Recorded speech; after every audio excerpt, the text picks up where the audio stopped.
12 तारखेपासून तुमची एक्झाम आहे असं मला कळलेलं आहे. बरं, म्हणजे आता सगळीकडे अभ्यासाचं वातावरण आहे. मग शाळेत तुम्हाला तर सांगतच असतील टीचर की अभ्यास करा, बरोबर? पण घरी गेल्यानंतरही असं होतं का की जर तुम्ही खेळायला जाता, अभ्यास कर असं सांगतात? टीव्ही बघताना अरे अभ्यास कर असं सांगतात? तर असं होतं. बरं, म्हणजे सगळे तुमच्या मागे अभ्यास कर असे मागेच लागलेले असतात, हो की नाही? जसं एखाद्या पिक्चर मध्ये हिरोईनच्या मागे हिरो लागतो, बरोबर? बरं, मग मला सांगा, जर पिक्चर मध्ये हिरोईनच्या मागे हिरो लागलाच नाही तर तुम्हाला पिक्चर बघायला आवडेल का? तुम्हीच म्हणाल थोड्या वेळ तर बघाल, काय बोरिंग पिक्चर आहे म्हणाल की नाही? बर, हे सगळे असे तुम्हाला अभ्यास कर म्हणून मागे लागतात. तर त्याचं कारण मी तुम्हाला सांगते. बघा, तुमच्या घरचे किंवा तुम्ही एखादं जर छोटंसं झाड लावलंच तर त्याची किती काळजी घ्याल? व्यवस्थित घ्याल की नाही काळजी? बरं, मग तुम्हीच घ्याल आणि तुमच्या घरातील लोक बाकीचे पण घेतील ना. म्हणजे कुणाच्या पायाखाली आलं नाही पाहिजे, कुणी छोट्या मुलांनी येऊन ते उपटून टाकलं नाही पाहिजे, बरोबर? आणि फक्त काळजी घेतल्याने होईल का? त्याला काय मोठं करायसाठी त्याला काय लागेल?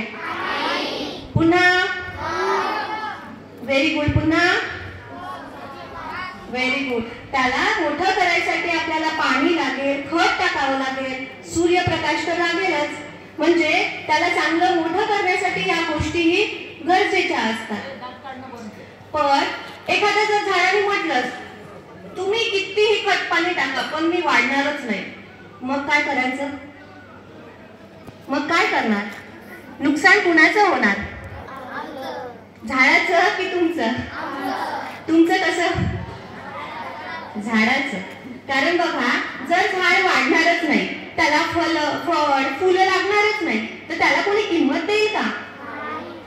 एखाद्या तुम्ही गार्डन मध्ये गेलात, एखाद्या जागेवर चिकूचं झाड असेल आणि दुसऱ्या साईडला असं छोटंसं शोचं झाड असेल, तर कोणत्या झाडाकडे तुम्ही जाणार? चिकूच्या. म्हणजे ज्या झाडाला फळं फुलं लागतात किंवा जे मोठं होते त्याच्याकडे तुम्ही जास्त अट्रॅक्ट होता, हो की नाही? कारण त्यातून आपल्याला काहीतरी मिळतं म्हणून. मग तसंच एखादं झाड छोटंसं असतं आणि एक खूप मोठं 100 वर्ष जगतं. तर आपण त्या छोट्याशा झाडाच्या सावलीत बसू की मोठ्या झाडाच्या सावलीत बसू? आणि छोटं झाड एखाद्या पाऊस आला की गळूनही पडू शकतं, बरोबर? मग तुम्हाला शाळेत आणि घरी सांगतात की अभ्यास कर, तर कशासाठी? तुमचा जो जीवनाचा पाया आहे तो भक्कम करायसाठी, तुमचं भविष्य चांगलं झालं पाहिजे, तुम्ही समोर चालून एक सक्सेसफुल म्हणजे यशस्वी विद्यार्थी आणि एक माणूस म्हणून चांगले जगले पाहिजे. म्हणून तुम्हाला सांगलं जातं की अभ्यास करा आणि मोठे व्हा, यशस्वी व्हा. बघा, एखादा व्यक्ती 100 वर्ष जगतो, एखादं खूप कमी जगतं. पण खूप कमी जगणारे सुद्धा नाव मोठं करून जातं. जसं छत्रपती शिवाजी महाराज, ते किती वर्ष जगले? फक्त 50 वर्ष जगले. पण त्यांनी आपल्या कर्तृत्वाने त्यांचं नाव इतिहासात तर लिहिलंच, पण आपल्या प्रत्येकाच्या मनामध्ये त्यांच्याबद्दल किती आस्था आहे की नाही? असं कुणी आहे का की छत्रपती शिवाजी महाराजांना ओळखत नाही? नाही ना, सगळेच ओळखतात. ते का बरं? तर कारण त्यांनी आयुष्यात एक ध्येय ठेवलं होतं आणि त्या ध्येयासाठी आपल्या लोकांसाठी ते जगले, म्हणून ते इतिहासातच नाही तर प्रत्येकाच्या मनामध्ये पण ते आहे, बरोबर? मग तुम्ही आता तुमच्या शाळे वयात किंवा ॲज अ स्टुडंट तुम्ही काही ध्येय ठेवले आहे का की मी आयुष्यात मोठा होणार, हे करणार, हे होणार, काहीतरी करून दाखवणार, असं कुणी ठरवलं आहे? हो. कुणी? किती जणांनी ठरवलेलं आहे? Very good. आपली कॅमेरामॅननी पण हात वरती केलेला आहे. सगळ्यांचे हात वरती झाले म्हणजे तुम्ही खूप हुशार विद्यार्थी आहात. तसं सरांनी पण सांगितलं मला की विद्यार्थी सगळे हुशार आहेत. व्हेरी गुड, खूप छान. तर बघा, आपल्या आयुष्यात ना एक ध्येय असलंच पाहिजे. जसं त्या झाडाला कुणी किंमत देणार नाही तसंच जर तुम्ही विना ध्येयाने जगला तर इकडे तिकडे कुठेही फरफरत राहणार, तुमच्या आयुष्याला काही अर्थ राहणार नाही, समोर चालून तुम्हाला कुणी किंमत देणार नाही. हा काय काही कामाचा मुलगा नाही किंवा काही कामाचा माणूस नाही असं म्हणणार, तुम्हाला किंमत मिळणार नाही. म्हणून आत्ता जर तुम्ही आयुष्याचं ध्येय ठरवलं तर तुमचा मार्ग एकदम मोकळा असतो आणि त्या मार्गाने तुम्हाला चालत जायचं असतं, म्हणजे तुमची दिशा भूल होणार नाही. नंतर मग कुणी कुणी काय करतं की आत्ता ध्येय ठरवत नाही आणि जेव्हा शिक्षण घेतात खूप पैसा खर्च करतात पण त्यांना काय पाहिजे हे माहीतच नाही, मग ते चाललेच आहे. मग जेव्हा जीवनाचा शेवट होतो, जेव्हा ते मृत्यू पावतात, त्या काय म्हणतात बेडवर असतात, तेव्हा त्यांना असं वाटते अरे मी आपण जर ध्येय ठरवलं असतं तर मी आतापर्यंत कुठे गेलो असतो असं त्यांना वाटते.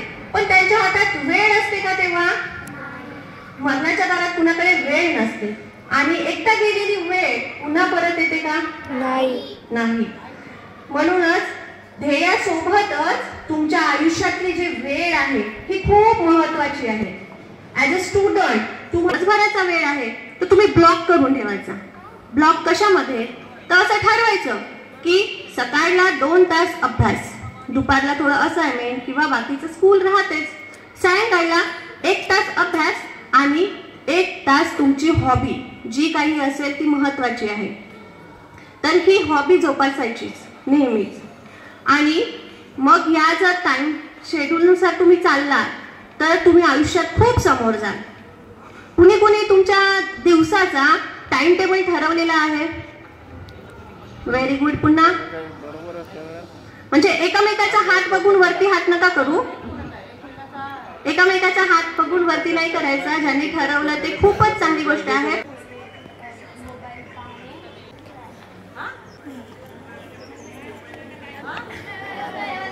ज्यांच्या हात वरती आहे ते स्वतःच उभे होतील, दुसऱ्यांकडे हात दाखवण्याची गरजच नाही. सांग बेटा. तिने काय केलं की 2 तास अभ्यास केला आणि खेळायला गेली, ठीक आहे. आणि मुलांनी काय केलं की एक्झाम आहे म्हणताना दिवस रात्र अभ्यास केला आणि जेव्हा रिझल्ट आला, काय रिझल्ट आला असेल? मोठ्याने सांगा. मुलगी 2 तास अभ्यास करून जास्त मार्क्स मिळाले आणि मुलगा दिवस रात्र अभ्यास केल्यानंतर कमी. असं का बरं? बघा इकडे सांगते, आपल्याला ना सवय असते, आपण जेव्हा तहान लागते तेव्हा आपण विहीर खोदायला जातो. ऐकलं आहे गोष्ट? जर तहान लागायच्याच आधी आपण थोडी थोडी विहीर खोदायला गेलो तर पाणी आपल्याला मिळेल की नाही लवकर? मग ती मुलगी काय केली की जसं तिचं सेशन सुरू झालं, जसं तिचा क्लास वर्ष सुरू झालं, रोजचा अभ्यास रोज केला. म्हणून तिला एक्झामच्या दिवशी फक्त 2 तास 3 तास अभ्यास करावा लागला आणि खूप चांगले मार्क्स मिळाले. पण मुलांनी काय केलं? वर्षभर अभ्यास केला नाही आणि जेव्हा एक्झाम आहे असं कळलं मग तो रात्रंदिवस अभ्यास करायला लागला. मग त्या वेळेवरच्या अभ्यासाला काही महत्व नसते. एक्झाम मध्ये जेव्हा तो गेला त्याला लक्षात होतं की मी चांगले मार्क्स घेणार, पण पेपर सोडवताना मात्र तो सगळं विसरून गेला आणि तो फेल झाला. असं जर तुमच्या सोबत झालं नाही पाहिजे असं वाटत असेल तर तुमचा जो टाइम आहे दिवसाचा तो ठरवून घ्या की असं असं करणार, किती वेळ अभ्यासाला द्यायचं, किती वेळ खेळायला द्यायचं, ठरवा. आता कुणी कुणी हुशार असतं, घरी गेल्यानंतर आपलं छान टाइम टेबल आखतात आणि लिहून टाकतात आणि आपल्या भिंतीला चिपकवतात आणि म्हणतात पण की आता मला 90% आल्याशिवाय कुणी थांबवू शकत नाही, हो की नाही? असतात असे. पण रिझल्ट जेव्हा तुम्ही अशा विद्यार्थ्याचा बघाल तर 90% तर सोडा, 9% सुद्धा त्याला एक्स्ट्रा मिळालेले नसतात. कारण सांगते, फक्त लिहून किंवा चिपकवून टाइम टेबल बनवून चालणार नाही, तर आपल्याला त्यावर कृती करावं लागते, ऍक्शन घ्यावं लागते, हो की नाही? पिक्चर मध्ये पण ऍक्शन असते की नाही? फायटिंग खेळल्याशिवाय पिक्चर संपतो का? मज्जा येते का? जर ऍक्शनच नसेल, फायटिंगच नसेल तर बोरिंग वाटते आपल्याला पिक्चर. तसंच आपल्याला कोणतीही गोष्ट ठरवल्यानंतर ऍक्शन घेणं खूप गरजेचं आहे. तर पण काही काही विद्यार्थ्यांचं म्हणजे खूप साऱ्या विद्यार्थ्यांचं असं होतं की तयारी वगैरे करतात, सगळं ध्येय ठरवतात, टाइम टेबल पण ठरवतात, पण ऍक्शन घेताना काही गोष्टी अडचणी येतात. तर तुमच्यामध्ये अडचणी येणाऱ्या आहेत. मेन सांगते तुम्हाला पॉइंट्समध्ये. तर काय होते की एखाद्या विद्यार्थ्याला आता 60% आले, आता त्याला 90% घ्यायचे आहे. त्याला माहीत पाहिजे की मला 90% कशासाठी घ्यायचे आहे, म्हणजे समोर चालून मी काय करणार आहे ज्या गोष्टीसाठी मला 90% पाहिजे. इथे ऍडमिशन करणार तर म्हणून मला 90% पाहिजे. मग कोणत्याही परिस्थितीत ते विद्यार्थी काय करणार, जर मला 90% मिळाले नाही तर मग तिथे ऍडमिशन मिळणार नाही म्हणून प्रयत्न करणार. तर माहीत पाहिजे आपल्याला की आपल्याला 90% कशासाठी पाहिजे. कुणी विद्यार्थी काय करतात, चालढकल करतात. आजचा अभ्यास उद्या, उद्याचा अभ्यास परवा, परवाचा अभ्यास पेंडिंग. असं कुणी आहे का? असं कुणी आहे आजचा अभ्यास उद्यावर ढकलणारे? नाही, कुणाच्या हात वरती नाही झाले. म्हणजे सगळे हुशार आहातच तुम्ही. Very good. तर बघा, कल करे सो आज कर, आज करे सो अब. हे ऐकलं? आपण याला काय करतो, उलट करतो. अब भी क्या करना है, बाद में करेंगे ना. बाद में क्या करना है, कल करेंगे. कल का फिर परसो, और परसो का नरसो. आणि तो परसो आणि नरसो कधी येत नाही आणि आपला अभ्यास होत नाही. बरोबर? म्हणजे हे मान्य करता तुम्ही? नाही. Very good. तर वेळेवरचा जर आपण अभ्यास वेळेवर केला ना, त्याचा फायदा आपल्यालाच होतो. आणि सगळ्यात महत्वाची गोष्ट म्हणजे आपल्याला अभ्यासापासून दूर करणारी एक गोष्ट आली आहे, मोबाईल, टीव्ही, व्हिडिओ गेम. कुणी खेळता, बघता? सगळेच. Very good. किती वेळ बघता? 1 तास, अर्धा तास. बरं, तुम्ही 1 तास बघता. ऐका इकडे, 1 तास बघता, पण पप्पाला मोबाईल मागताना किती वेळासाठी मागता? म्हणजे 5 मिनिट म्हणजे 1 तास होतं का? मग तुम्ही कसे 5 मिनिटासाठी मागितलेला मोबाईल 1 तास सोडत नाही? अरे वा. मग असं अभ्यासाबाबत का बरं करत नाही? 5 मिनिटासाठी वाचून घ्यायला बसायचं, अभ्यास करायला बसायचं आणि 1 तास अभ्यास करायचा. किती समोर जाल तुम्ही.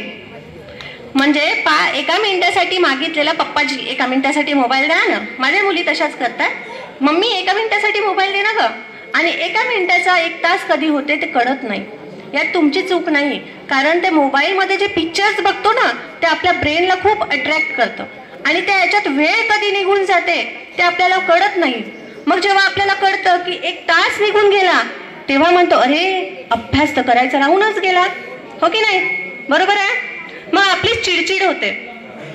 मग त्या मनस्थितीत ना आपला अभ्यास होत ना आपला वेळ वाया पण जातो. बरोबर आहे? आणि कुणी अभ्यास करायच्या वेळेवर गप्पा गोष्टी करतात.